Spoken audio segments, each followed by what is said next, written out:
All right, guys, I'm over here at CL.ronzio's house. We're going to end up doing a full complete system replacement here.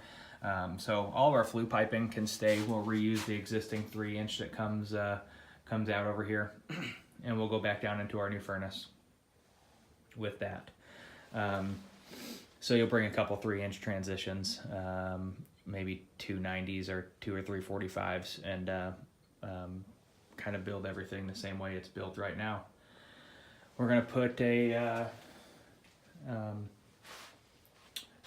34-inch tall furnace in, so that's going to give us 6 inches to put a base underneath this thing, and then we're going to gain a couple inches on the coil too. Our new coil is only going to be 30 inches tall on this one. We got 32 inches from the top of the existing furnace to the bottom of the ductwork, so we'll gain a little bit of a little bit of space there with our 6-inch return box down on the bottom. The only thing really tricky on this one, all the condensate drain lines and everything are going into the same, back into the same spot. The only thing that's going to be a little bit tricky on this one is the return. So I'm going to come over here now and kind of show you the layout of that. So currently our return comes out of this main duct.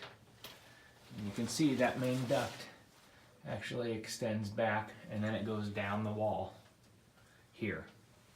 So what I am suggesting that we do is actually take this main return and start it back here, run it at a 45-degree angle from back here closer to this corner. So run it at a 45-degree angle from there down to its existing location, and then we'll break off and do a 28-inch by 8-inch duct.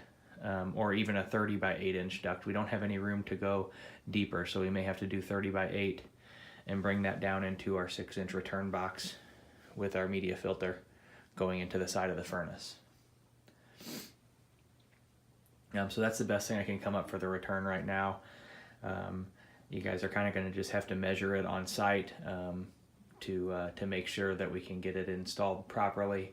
I don't want to tell you anything that might not work. So your best bet on this one is probably to measure here while you're on site, figure out exactly what we need. We're only a couple minutes from the shop down the road here in Brentwood, so we can go back to the shop and fabricate what we need. But that's going to be the trickiest part of it, is the return. Everything else looks like it's going to fit in just perfect. Our refrigerant lines are going to stay. We can reuse those. We'll just flush everything out. Our gas line does have a little dirt leg in it. I'm not sure if that's exactly code, but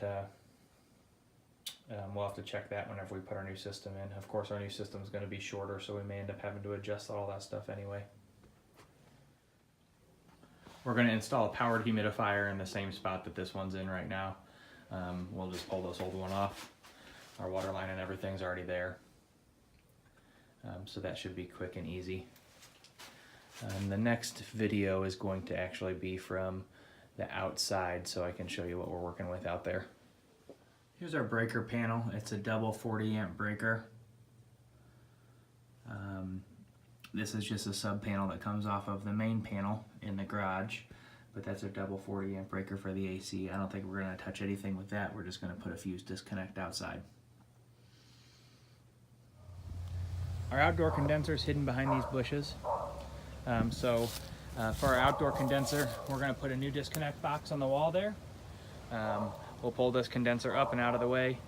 I'll talk to the homeowner, let her know that we're probably going to have to move some of our bushes here out of the way or trim them back, or if she could have them trimmed back before we get here, that would be great. But we'll do a new pad, new disconnect box, reuse the existing refrigerant lines, and we'll re-insulate the suction line out here. So that should be everything. You do have a walkout basement. So everything should be nice and easy to access. That should be it.